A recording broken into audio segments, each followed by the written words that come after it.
Bueno, ¿qué tal? Buenos días. Gracias por la invitación al IPCBA, por la oportunidad de darnos un espacio para mostrar lo que hacemos. Gracias por las palabras hacia el INTA de Ulises. Espero que tengamos una buena jornada. Hoy a mí me toca hablar de la cría y los pastizales naturales aquí en Ayacucho, centro de Cuenca del Salado.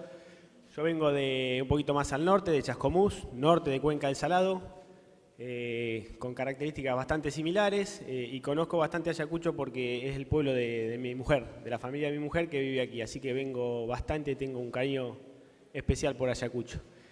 Y una presión especial de no meter mucho la pata tampoco, ¿no? Además es el pueblo del Vasco Ezcurdia, que es el jefe de mi jefe. Imagínense, en la escala de INTA es súper jefe mío, o sea que tengo una presión especial para no meter la pata. Voy a tratar de ir rápido porque tenía pensado 40 minutos y son 30. Si alguien me avisa cuando voy 30, le agradezco. Ya está la presentación, yo de acá no la veo. Está dice cría en pastizales de este lado, sí. ¿No? Ahí está. Bueno, a mí me queda al revés, así que cuando señale con el puntero espero hacerlo de la forma correcta. Como dije, yo formo parte del INTA, EA Cuenca del Salado, mi sitio de trabajo de Chascomús, y estoy formando parte de un grupo que trabaja en pastizales, que está formado por otros técnicos, Ariel Acesa y Alejandra Casal. La presentación va a estar dividida en 3 partes, a ver, hasta que me amigue con el puntero. Primero voy a hablar de la situación actual de los pastizales en la Cuenca del Salado y por qué para INTA es importante que siga habiendo pastizales en esta región. Posteriormente voy a hacer una descripción de cómo son los pastizales, tratar de interpretarlos para luego poder manejarlo de la mejor manera. Y finalmente voy a contar experiencias de manejo y mejoramiento del pastizal que tomé como ejemplos que pueden, en este contexto actual de sequía, pueden ser útiles para afrontar los meses que siguen, ¿no? ¿Por qué son importantes los pastizales? Ya están, Cuenca del Salado, puntos amarillos, es pastizal natural. Cubren el 60%, actualmente cubren el 60% de la superficie, es decir, son arealmente el recurso más importante. Y representan la base forrajera de la principal actividad de la región, que es la cría vacuna, ¿no?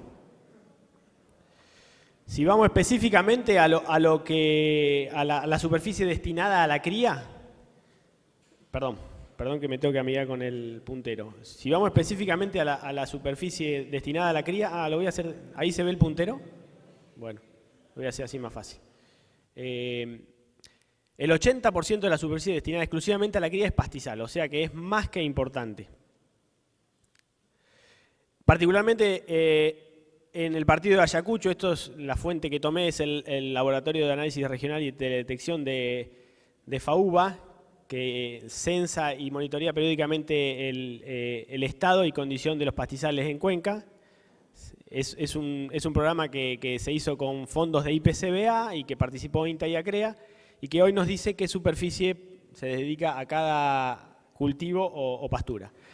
Vemos que en Ayacucho tenemos aproximadamente el 76% de la superficie del partido es utilizado para forraje, sea verdeo o pastura, o pastizal, y de ese 76%, alrededor del 80% es vegetación espontánea, es decir, pastizal. Si multiplicamos una cosa por la otra, nos da un valor aproximadamente igual al promedio de la cuenca, que es 60% de superficie de pastizal.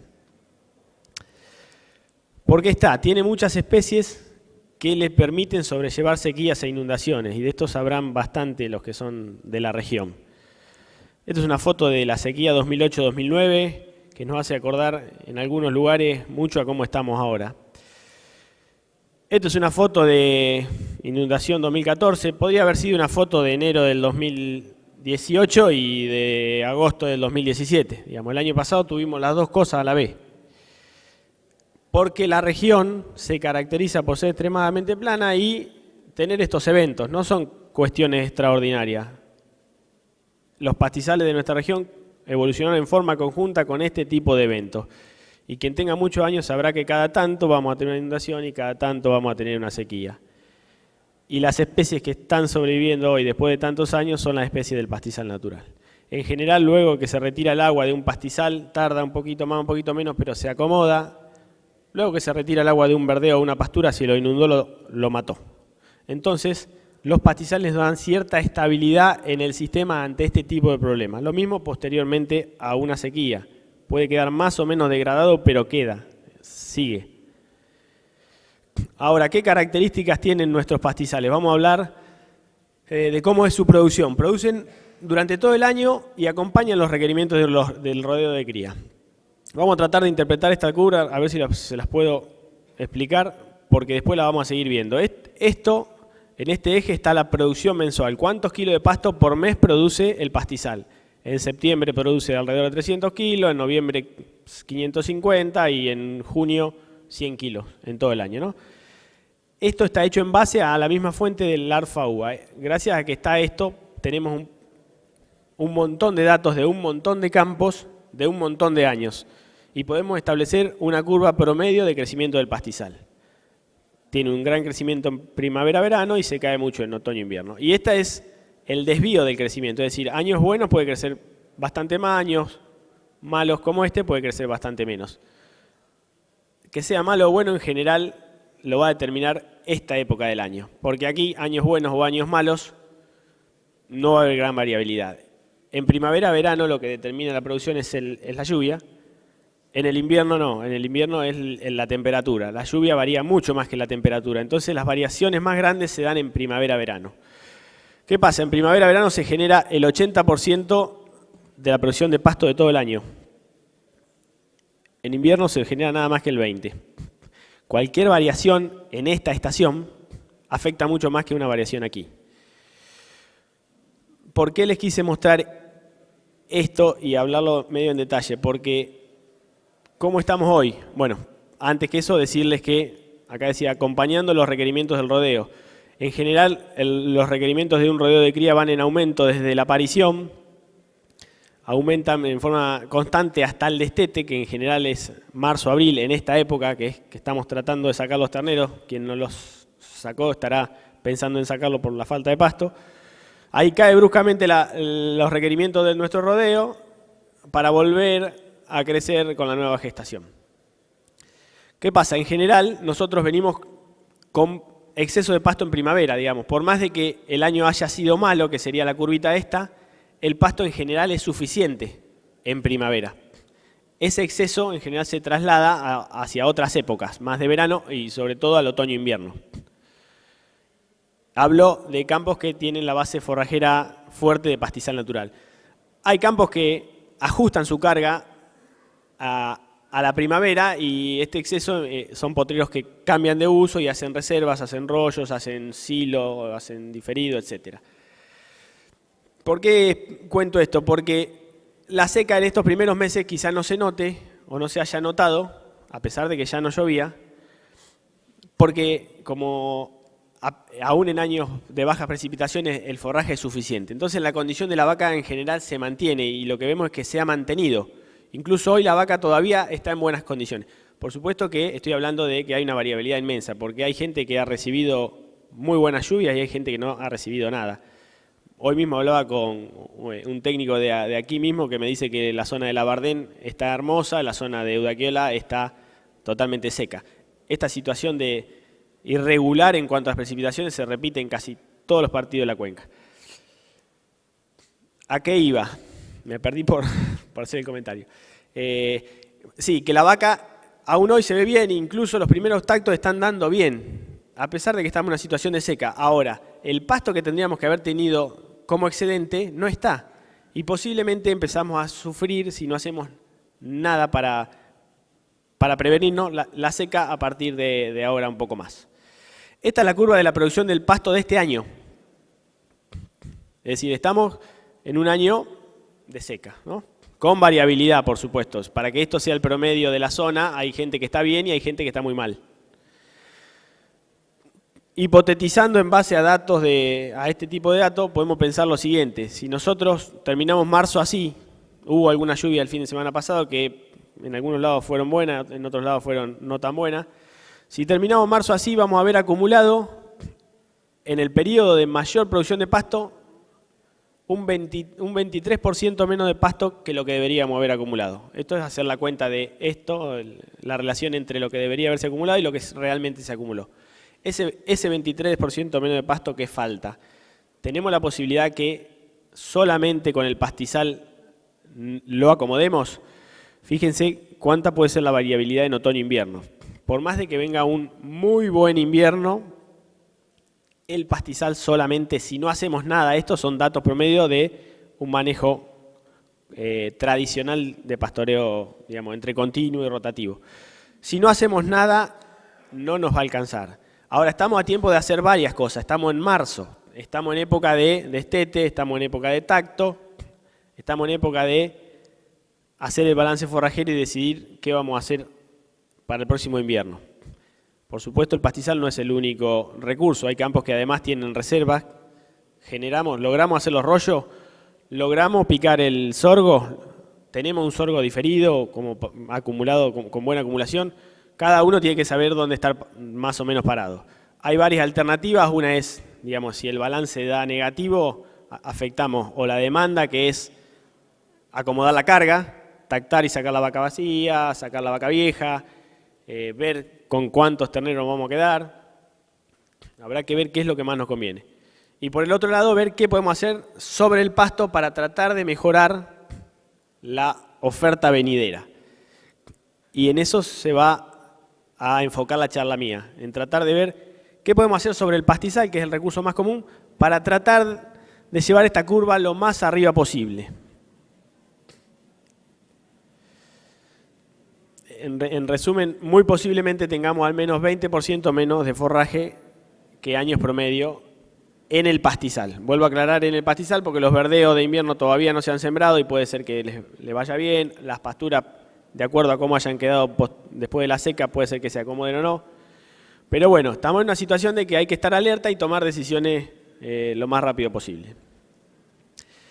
Por supuesto, para manejar los pastizales hay que tener una idea de cómo funcionan, de cuáles son sus características. Entonces vamos, y pongo una foto del caballo a propósito porque para conocer el pastizal no hay que pasar rápido en la camioneta, sino que hay que tratar de bajarse e incluso subirse al caballo, que desde arriba se puede ver bastante bien las distintas comunidades que tiene. Vamos a la segunda parte, que es cómo son los pastizales. Voy a hacer una breve descripción de cómo son los campos de nuestra región, que por supuesto ustedes lo conocen, pero desde el punto de vista de la investigación y de INTA tratamos de hacer una simplificación de cómo son en 4 ambientes. Casi todos los campos tienen una parte más alta, que se llama loma, una parte intermedia de media loma y partes bajas, que pueden ser alcalinas o con pelo de chancho o dulces, sin pelo de chancho, fértiles, que crecen bien, pero que suelen encharcarse. Cada uno de estos lugares de nuestro campo tiene una característica diferente y un comportamiento diferente, produce diferente. De acuerdo a datos de Balcarce y nuestros de Cuenca, un pastizal de loma en buen estado puede producir entre 5 y 7.000 kilos de pasto por hectárea por año. Llevado a cuántos animales podemos tener ahí, entre 0,75 y 1,04. Eso es la capacidad del pastizal con un buen manejo. Y tiene una cierta cantidad de especies, que no importa que se acuerden el nombre, ni mucho menos, que yo voy a ir poniendo aquí, que son indicadoras, y que si las quieren en algún momento aprender, ahí está, después les voy a pasar una página donde hay fotos muy buenas de cada una de las especies e indicadores de cada ambiente. Pero bueno, voy a ir poniéndolas acá y voy a ir poniendo en verde las que crecen en otoño-invierno y en naranja las que crecen en primavera-verano, que es algo que sí me interesaría que quede, más allá de los nombres y de cuáles son, saber que hay especies de invierno y especies más de verano. Con la misma lógica, en la media loma, en general, digamos, el crecimiento del pasto tiene que ver con la posición en el paisaje, que va a tener que ver con el suelo, y por lo tanto va a determinar qué pastizal. Las lomas están en los mejores suelos. A medida que nos desplazamos hacia abajo empieza a aparecer la alcalinidad en forma subsuperficial, en forma superficial, y finalmente tenemos muy buenos suelos en los bajos dulces. Esta relación suelo-paisaje determina qué pastizal tenemos, ¿no? Y bueno, en la media loma tenemos una producción de 5.000 kilos, 0,75 equivalente vaca. Y una relación que se empieza a balancear entre especies de invierno y verano. Más abajo aún, el pelo de chancho, el potrero menos deseado, que lamentablemente abunda en algunas zonas de Ayacucho bastante, tiene una producción de 2.000, 2.500 kilos y produce la mitad, puede sostener la mitad de las vacas, o menos. Y se empieza a balancear a favor de las especies de verano. Finalmente el bajo dulce vuelve a tener buena producción, sobre todo si el año viene húmedo, mantiene buena humedad y crece muy bien el pasto y crece pasto de muy buena calidad. Y aquí te podríamos tener entre 0,67 y 0,96 equivalente vaca. Y fíjense que el balance pasa de mucho verde a poco verde y a mucho naranja, ¿no? Hay más especies invernales aquí, más especies estivales aquí. La carga de nuestro campo, si es todo pastizal, se va a definir en función de cada una de estas cargas ponderada por la proporción de la superficie que ocupa el campo, ¿no? Haciendo una simplificación de cómo crecen las especies de verano y las de invierno, fíjense, las naranjas eran las de crecimiento de verano, arrancan allá por octubre cuando empieza el calor, tienen un pico en enero y se caen en mayo y en invierno no crecen nada.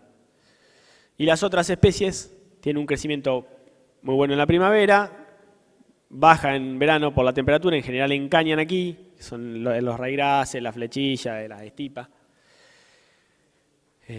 Y vuelven a tener un pico en otoño, que es ahora donde deberían empezar a implantarse, a nacer las que son anuales y semillan, o macollar las que son perennes. Y crecen poco, pero crecen mucho más que las de verano durante el invierno. Esta competencia entre especies se da en todos los ambientes, porque hay especies de los dos tipos. Hay dos momentos clave de competencia.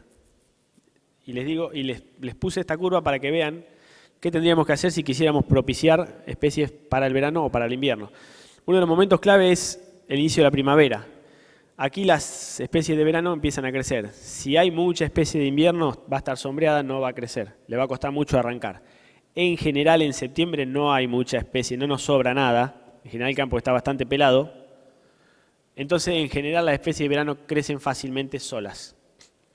Si no son las bocas de las vacas, las que liberaron esto, es el agua. Muchas veces salimos de potreros encharcados en julio, agosto, septiembre, entonces este proceso de liberación de competencia se da en forma casi natural.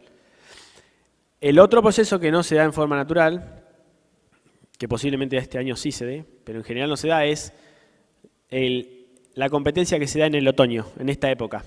En esta época tiene que nacer el raigraz, tiene que nacer la pova, tiene que nacer la cebadilla, tiene que macollar la estipa, todas especies que van a crecer en invierno. Y en general, en la mayoría de los años, se encuentra con un volumen de forraje de verano muy grande, que si no removemos de alguna manera, no les va a permitir arrancar y entonces el invierno se nos va a retrasar mucho. Y recién vamos a tener el pasto a fines del invierno, el pasto de invierno. Esto lo vamos a volver a tomar un poquito más adelante. ¿Se entendió un poco, más o menos? Bueno, esperemos que sí. Acá está, en esta página, si ustedes quieren aprender cuáles son las especies de cada ambiente, hay una guía muy buena que hizo la Fundación Vida Silvestre, que está en esta página, la toman y ahí se fijan en las especies típicas de cada ambiente. El pelo de chancho seguramente lo tienen bastante identificado, y los bajos dulces también. Ahora, sabiendo cómo son los pastizales, súper generalizado, pero tampoco se puede ir a mucho detalle en poco tiempo, ¿no? ¿Qué herramientas tenemos para encarar el nuevo invierno que se viene y post-sequía? Esperemos que corte la sequía, ¿no? Vamos a hablar de 3 herramientas, principalmente la más importante que consideramos desde INTA es pastoreo rotativo y descanso, y vamos a introducir un manejo por ambientes, y luego voy a dar un ejemplo práctico que incluye fertilización y control de malezas, que para una situación posterior a un sobrepastoreo que puede haber sido la situación de este año de sequía, puede ser una herramienta útil. Pastoreos rotativos y descansos. ¿A qué me refiero con esto? Hay 2 tipos de pastoreos rotativos y descansos que necesariamente tendríamos que tener en la cabeza y que se complementan. Uno es pastoreo rotativo para fortalecer las especies deseables, las especies que nosotros queremos que estén en el campo y evitar que haya selección, evitar que esa especie que nosotros queremos que esté siempre la esté comiendo y eligiendo la vaca. Y el otro es pastoreos y descansos de acuerdo a la estación del año y al tipo de potrero para potenciar la potencialidad que tiene cada ambiente. Ya vimos que los ambientes más altos tienen más pastos de invierno, los ambientes más bajos tienen más pastos de verano. Vamos con la primera. Pastoreo rotativo para fortalecer especies deseables y evitar selectividad. La mayoría de los pastos del pastizal natural necesitan acumular reservas para poder rebrotar bien.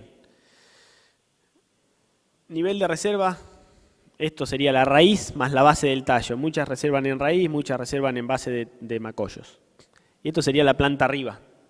Créanselo al dibujo, es medio... Lo tomé y lo copié y lo pegué. No es un dibujo.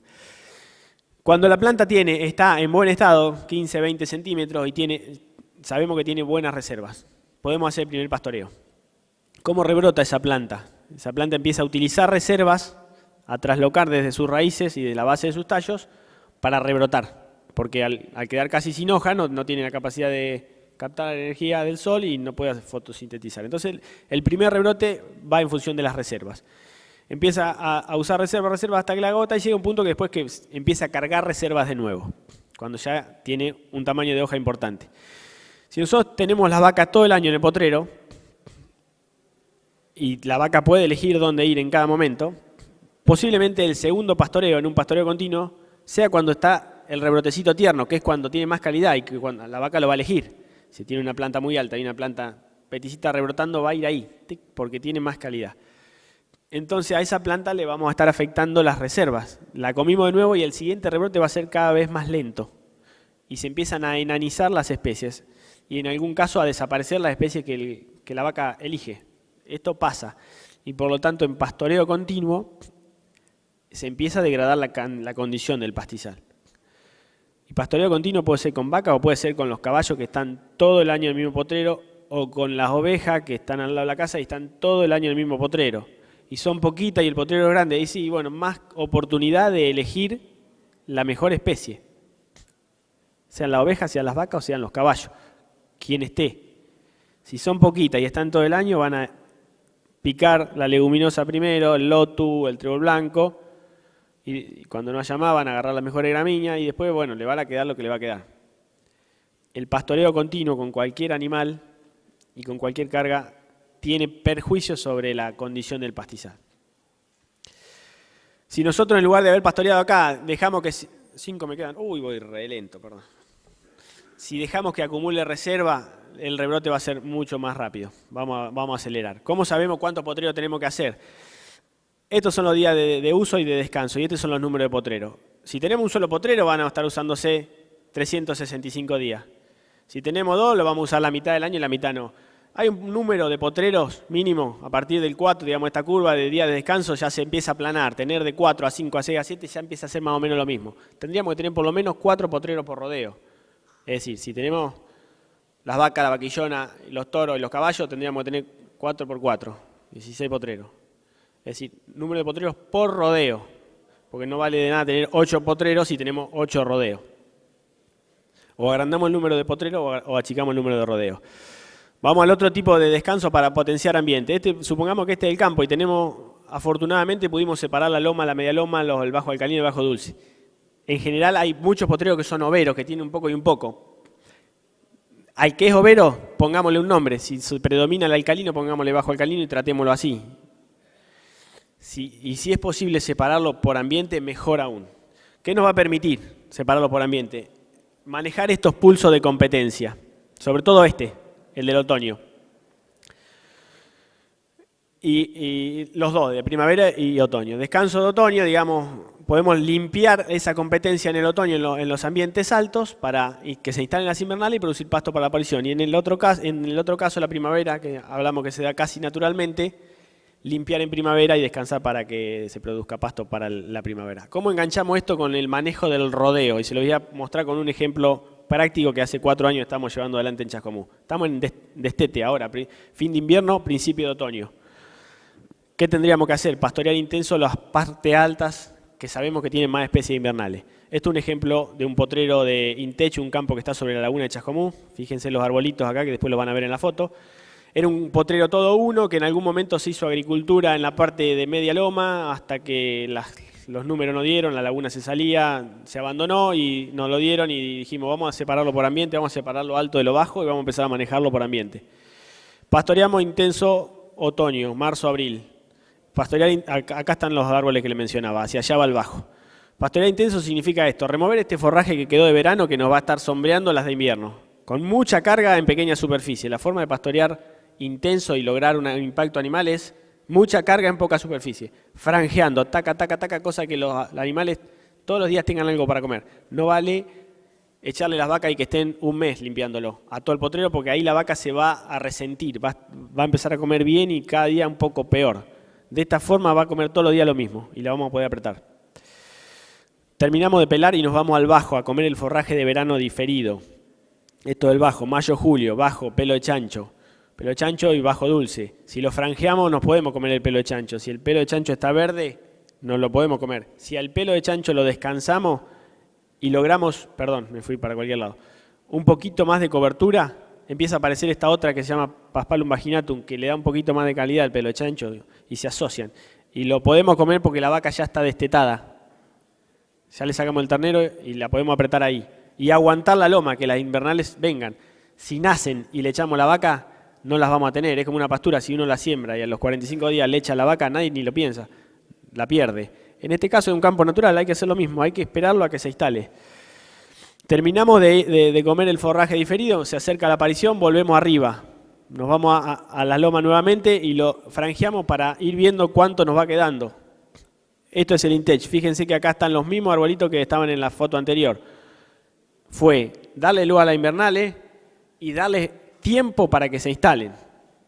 Esto es el InTech. Más tarde aún, la laguna se sale el año pasado. El año pasado y el anterior se salió.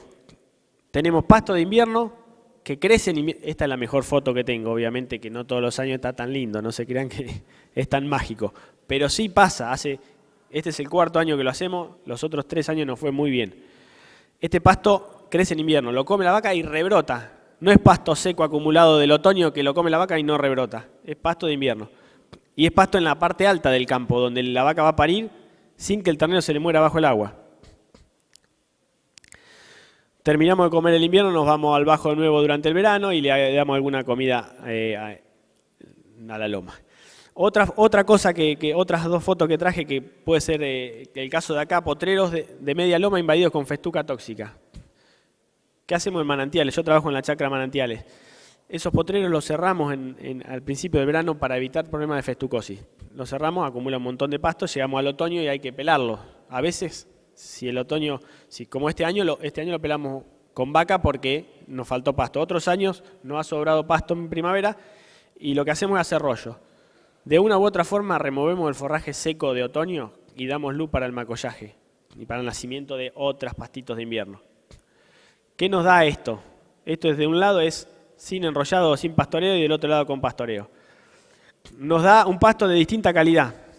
Fíjense la digestibilidad y la proteína de uno u otro lado. Esa distinta calidad va a permitir que el pasto se aproveche de otra manera. Vamos a aprovechar mucho mejor el pasto de este lado. Y este pasto va a ser pasto de invierno y va a rebrotar. Esto lo estoy pensando como una alternativa para pensar cómo hacemos, si tenemos todo campo natural, para que mejore lo que viene, ¿no? Por lo menos la parte del invierno. De una u otra forma el pasto va a estar tarde, porque la forma de promocionar a diente los potreros no es lo mismo que aplicar glifosato, que aplica uno y rápidamente el pasto nace y capaz que en 45 días están comiendo. Esto nos da pasto hacia julio, agosto, es más retrasado, pero nos da pasto para el momento que la vaca empieza a parir, que es muy importante. Vamos a ver si metemos el ejemplo de fertilización y control de maleza. ¿Se entendió lo anterior? Es una tecnología de procesos pura que si nosotros podemos separar el ambiente más alto o identificar en este potrero hay más tierra alta que baja, manejémoslo de esta manera. Ahora, ¿qué hacemos? Está todo pelado. Bueno, el potrero alto ya está pelado. Vámonos al bajo y si hay que sacrificar, sacrifiquemos el bajo y tratemos de aguantar la vaca en el bajo hasta que la parte alta esté bien. Si nosotros tenemos las vacas todas desparramadas, ninguna parte va a estar bien.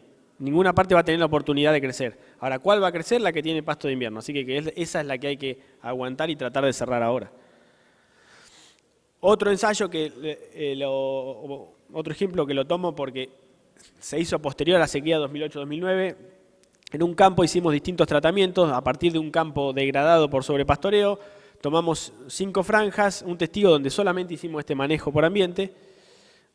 Una parcela al lado donde fertilizamos y controlamos malezas con 2 herbicidas, Lontrel y DB.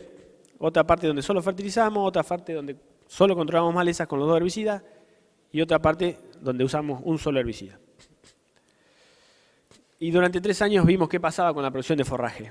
y el porcentaje de malezas, donde solo hicimos el pastoreo por ambientes. ¿Qué pasó? El potrero estaba degradado, partimos de una situación complicada. O sea que si partimos de algo que tiene todo maleza, y posiblemente la maleza sea la que aproveche los recursos y no tengamos el resultado del todo esperado. A veces hay que hacer un primer impacto con algo, llámese herbicida, para que quien aproveche los recursos sean los pastos. Esta era la situación, la maleza predominante de media loma era altamisa y había algunas otras malezas como fila, sida, etc. Y nosotros queríamos darle luz al pastomiel, al lotus, a la botriocloa. Y nos produjo X cantidad de pasto y tuvo X cantidad de maleza. Estos datos están en la página de INTA, si uno pone manejo de pastizal natural, cuenca salado o tondo, o mismo después está mi mail, me los piden y yo le paso los datos, incluso los números económicos y todo. Al lado fertilizamos y controlamos las malezas, es decir, matamos a la maleza y el fertilizante lo agarró el pasto que queríamos, botriocloa, pastomiel. Entonces la producción aumentó, por suerte, y las malezas cayeron. Tuvimos un doble efecto sobre la maleza, uno aplicarle el herbicida y otro es darle comida a la competencia. En otro lugar, en la tercera parcela, solo aplicamos fertilizantes. Fíjense que la maleza también responde al fertilizante, así que hay que ver bien dónde vamos a echar. Digamos, el fertilizante nadie piensa que puede ser malo, y puede ser malo. Si nosotros lo aplicamos sin mirar bien dónde lo estamos echando, podemos hacer, como en este caso, una promoción de alta misa. Una gran macana. De estas macanas se aprenden más que de los aciertos. Ténganlo en cuenta porque también hay que mostrar los errores porque son de lo que más aprendemos. Tuvimos un montón de forraje, pero en realidad era forraje más maleza y un montón de maleza, más maleza que antes. El siguiente tratamiento fue solo herbicidas, los dos herbicidas, controlamos bien la maleza y esa liberación de recursos hizo que produzca más que el testigo y tengamos menos maleza, y finalmente un control con un solo herbicida que fue 2,4-DB sobre la altamisa no fue bueno, no hubo una diferencia en producción y no hubo una diferencia en cantidad de malezas. Es decir, no hicimos prácticamente nada. Tiramos un herbicida que no era el adecuado y entonces no tuvimos mucha respuesta. A pesar de que se veía menos maleza, había maleza y seguía afectando. Lo mismo hicimos en un potrero, como el potrero era media loma bajo dulce, no estaba separado, lo hicimos completo. Pero en la parte del bajo dulce, como tiene otras características, había otras plantas. Las malezas eran aster, que es la que da esta cabecita negra, que a veces se ve como todo negro el potrero, y leontodón, o diente de león. Son dos malecitas más sencillas de matar, que no generan tanta competencia. Y por lo tanto el resultado fue diferente. En el otro nos había dado más fertilizar, más controlar la maleza. En este caso, la maleza no tenía una presión muy fuerte y el mejor resultado fue la fertilización. Incluso uno de los herbicidas fue perjudicial respecto al testigo porque el Lontrel más DB nos afectó la producción del lotus, que es una especie súper valiosa y que produce muy bien en estos ambientes. ¿Qué les quería mostrar? Que hay distintos ambientes y hay distintas herramientas para los distintos ambientes. Si los pudiésemos manejar en forma separada sería ideal porque tendríamos la herramienta para cada ambiente. A veces no conocemos la herramienta para cada ambiente. Para eso hay oficinas de INTA por todos lados. Aquí tienen una en Ayacucho, donde pueden ir a consultar. Hay una en Maipú, hay una en Rauch, hay una en Azul, hay en Chascomú, hay mail. Nosotros estamos abiertos a cualquier tipo de consulta y podemos dar una mano en caso de que uno no reconozca las malezas, no conozca de herbicidas. Pero hay tecnología disponible. Falta, sí, que se le aplique un poco más. Finalmente, bajos alcalinos, los pelos de chancho, aquí hicimos algo parecido. Fertilizamos, no controlamos maleza porque en general en el pelo de chancho hay pelo de chancho y nada más. No hay nada de malezas. Rápidamente las respuestas fueron muy inferiores respecto de los otros ambientes. Los suelos alcalinos tienen problemas genéticos. Lo que le falta es agua, el agua no entra, se sellan y se encharcan, y si no se ponen como una piedra. El agua no entra al suelo y no está disponible para las plantas. Entonces, por más que nosotros le echemos fertilizante, es muy difícil que ese suelo responda. Si nosotros tenemos que apuntar a algo, en el caso del uso de insumos, apuntemos a lugares donde nos va a responder, sea media loma, que quizás es el lugar que más responda porque son los ambientes que tienen potencial y en general están degradados, o sea un bajo dulce. El pelo de chancho, tratemos de no renegar mucho y tratemos de manejarlo con cobertura, con descansos y no mucho más. Espero no haber tardado mucho. Quedan algunas cosas. Hay algún ejemplo de de ganancia de peso sobre animales de recría que me daba pie para la siguiente charla, que si a alguno después le interesa se lo puedo mostrar. En resumen, para tomar decisiones sobre el manejo del pastizal natural, que es nuestro principal recurso, tenemos que tratar de identificar bien nuestros ambientes. En general, en los campos se dice, el potrero del Bajo, ya está. La loma que fue, en general está en agricultura, la media loma por ahí todavía no, entonces esa tratémosla de separarla del Bajo. Se conoce, no se trabaja en forma separada. Los pastoreos rotativos y descansos creemos que son fundamentales para manejar el pastizal. Uno puede fertilizar, controlar malezas, si después no hace un pastoreo rotativo va a volver a la misma situación, va a volver a tener un malezal. Porque si uno sobrepastorea, porque lo maneja mal o porque la realidad es que el campo crece un año un poco, un año mucho y es imposible ajustar la carga en forma permanente, entonces muchas veces sobrepastorea porque viene seco. O sea, pastoreo rotativo nos va a ir permitiendo ver cómo venimos de pasto además. Y fertilizar y controlar malezas en potreros muy maltratados nos va a permitir aumentar la producción de forraje y mejorar el negocio ganadero, que es lo que todos quisiéramos, porque yo también soy productor. Bueno, muchas gracias, disculpen, espero que se haya entendido algo. Gracias. Muchísimas gracias al ingeniero José Otondo de la Agencia de Extensión Rural de Chascomús por esta excelente y clara presentación.